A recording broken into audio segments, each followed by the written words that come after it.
Assalamualaikum warahmatullahi wabarakatuh, dari Masjid Al-Markas Al-Islami dan hari ini tepatnya tanggal 11, Januari 2024. Nah, tanggal 12 besok, tepatnya di tanggal 12 itu tepat hari Jumat, itu akan bertepatan dengan hari ulang tahun Masjid Al-Markas Al-Islami yang ke-28.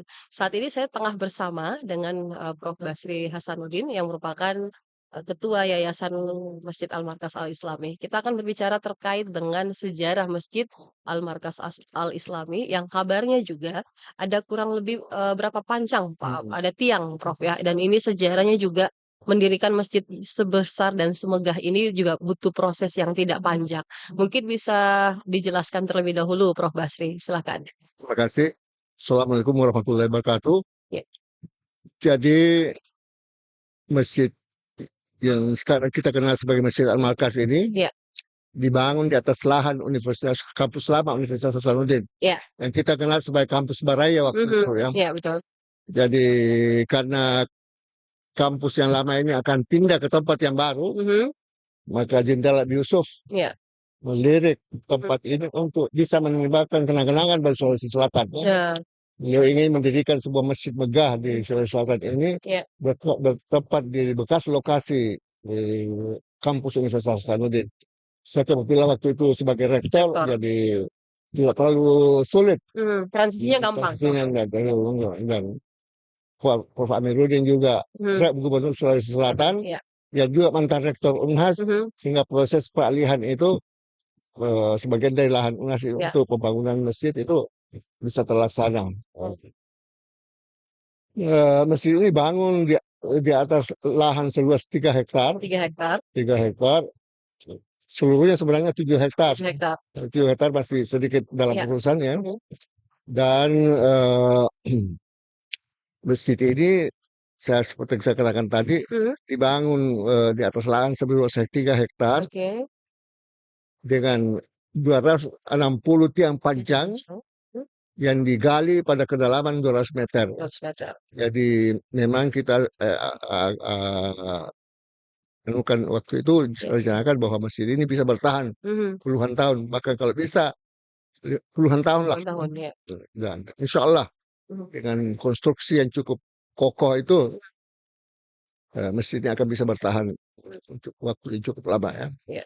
Jadi menghadapi perayaan yang ke-28 ini, pengurus ya mencoba menjalaninya dengan sedikit memberi makna terhadap masjid kita ini ya.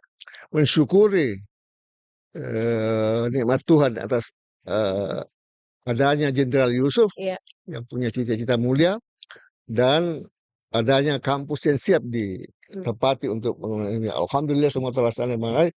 Dan karena itulah maka pagi ini kita mulai acara peringatan. Awal peringatan dari 28 tahun masjid ini sebagai manifestasi dan syukur kita kepada Tuhan Yang Maha Kuasa dan penghormatan terhadap Jenderal Yusuf ya. Ada sejumlah kegiatan yang kita rangkaikan laksanakan pada hari ini. Ada pameran travel tour, travel umroh yang dihadiri oleh Bapak dan hadir sebagai peserta itu perusahaan umroh yang cukup dikenal Sulawesi Selatan ini ya. Ada puluhan tadi umroh itu. Kemudian kita juga laksanakan pameran kaligrafi, mana pelukis-pelukis Islami, anak-anak muda kita memamerkan karyanya dalam bentuk kaligrafi Islami.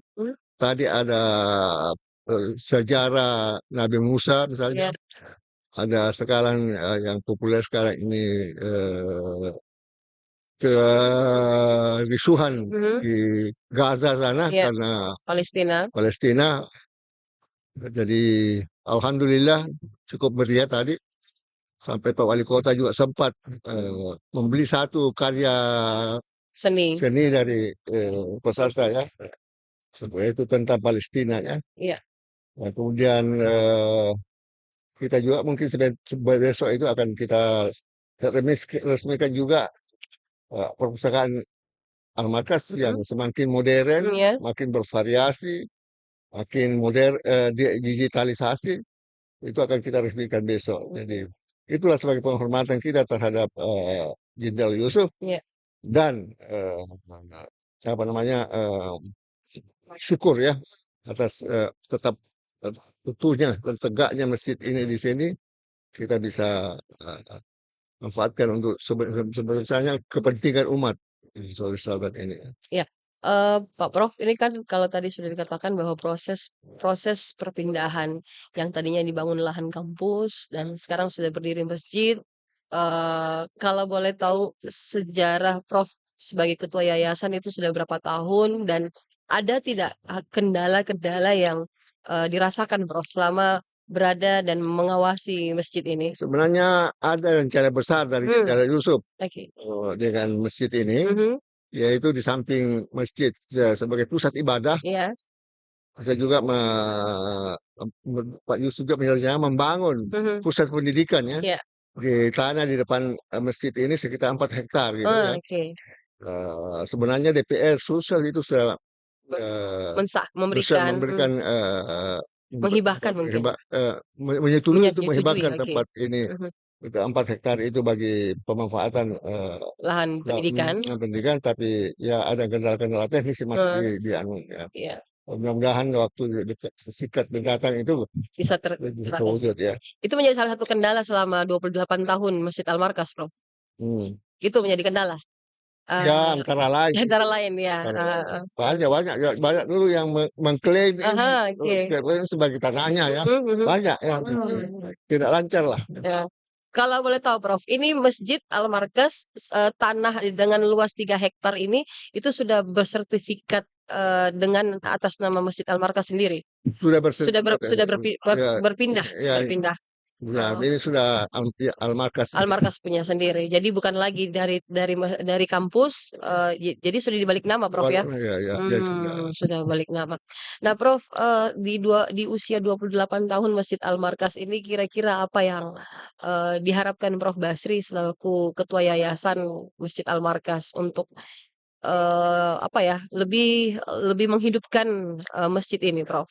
Jadi masjid itu sampai pusat ibadah saja, Ah. kita juga sebagai pusat budaya ya. Oke. Jadi tentu saja tidak cukup masjid itu hanya digunakan Mmm, untuk sholat saja, iya, tapi untuk kegiatan-kegiatan yang duniawi juga iya. harus bisa. Mmm, Nah, karena itulah maka eh, masjid kita ini ya mhm, juga memanfaatkan halaman-halamannya itu untuk kegiatan-kegiatan umat. umat ya? Misalnya sebentar ini bulan Ramadan, Mhm, akan ada bazar Ramadan iya. nanti di mana pelaku-pelaku UMKM? UMKM Mhm, dari kalangan umat itu iya, bisa ikut, memanfaatkan kesempatan untuk memanfaatkan kelonggaran iya, jamaah untuk bisa berinfak ya mmm, dalam kegiatan-kegiatan yang menunjang mhm. sesama dalam rangka pemberdayaan ekonomi umat ya. Iya. Prof, kita lihat bahwa di 1 tahun terakhir ya, kurang lebih, ini masjid ada sedikit perubahan. Hmm. Kalau dulu kan di Masjid Al-Markas itu di sekitaran pekarangan, halaman itu kan di luar, itu banyak sekali pedagang-pedagang yang juga, apa ya, menjadikan masjid itu tidak terlihat tidak nampak dilihat dan keindahan dari Masjid Al-Markas itu kurang bagus, keindahan penataannya lah. Hmm. Nah, sekarang ini kan ada perubahan, itu berproses tidak, Prof? Tentu saja semua Mhm, berproses ya oke, karena kita bisa mengerti juga heeh, masyarakat kita yang mhm, membutuhkan kehidupan yang layak iya, bagi dirinya dan keluarganya mhm, ingin memanfaatkan semua peluang yang ada mhm, mereka lihat ya iya, termasuk halaman-halaman masjid ini iya, bagian depan masjid itu banyak sekali mhm, pedagang kaki lima di situ iya, yang kita memang tidak terlalu agresif mhm, menghadapi mereka iya, karena kita mengharapkan bahwa mereka juga perlu kebutuhan hidup, tapi akhirnya dengan persuasif mhm, dan turut campur pemerintah, Kota Madia, iya, provinsi, akhirnya semua bisa diatasi ya. iya, Jadi tidak lagi padat dengan pedagang-pedagang kaki lima, iya, tapi sudah aman dari itu. iya. Prof, ini kan kita tahu bahwa Masjid Al-Markas ini kan menjadi salah satu masjid terbesar di Indonesia Timur. salah satu masjid yang ada di Sulawesi Selatan yang cukup terbesar. Dan kita tahu juga bahwa Masjid Al-Markas ini menjadi salah satu pusat pembelajaran. Bagaimana, pihak masjid sendiri Prof melihat dengan keragaman kebudayaan yang ada di, Sulawesi Selatan terkhusus dan Sulawesi Barat ini merangkul Prof, pihak masjid itu bisa merangkul keberagaman, keseragaman, terus, kebersamaan ada di masjid ini ya, agar kiranya masjid ini betul-betul, dirasakan manfaatnya oleh seluruh umat atau jamaah. Jadi memang semua elemen-elemen Iya. Islam yang ada dalam masyarakat itu kita beri kesempatan untuk hadir di sini, Iya. tapi dengan rambu-rambu yang kita pasang itu. Jadi masjid ini harus bisa tetap menjadi wahana persatuan umat. Iya. Jadi dari masjid ini tidak boleh ada dakwah atau syiar Islam yang mengganggu persatuan. Karena setiap orang yang hadir ini kami berikan tema untuk berdakwah di masjid ini, sehingga semua yang keluar dari masjid ini ada syiar-syiar Islam yang berkualitas, mendorong persatuan umat, Islam sebagai rahmatan lil alamin dan sebagainya. Itu syarat-syarat yang kami lakukan, sehingga siapapun yang bisa melakukan memenuhi syarat itu bisa hadir di sini. Berarti memang Masjid Al-Markas betul-betul melakukan seleksi Prof ya. Seleksi yang selektif untuk memilih para pendakwa-pendakwa yang ada di sini. Kami berikan tema. Oh, ada tema terkhusus, Prof? Ada. Kadang-kadang misalnya Jumat itu tema Jumatnya itu harus ada. Oh, harus sama. Jadi mereka harus menyampaikan syiar Islam itu dalam tema yang kita sediakan. Jadi penceramah harus mengikuti pakem yang ada dari pihak Masjid Al-Markas, Prof. Nah, Prof, ini di sesi terakhir, Prof. Di sesi ini, Prof, tentu ada harapan. Harapan yang ingin digapai para seluruh jajaran pengurus di usia 28 tahun. Apalagi kita tahu, Prof, di tahun ini tahun politik juga cukup kencang. Silakan, Prof. Jadi apa namanya?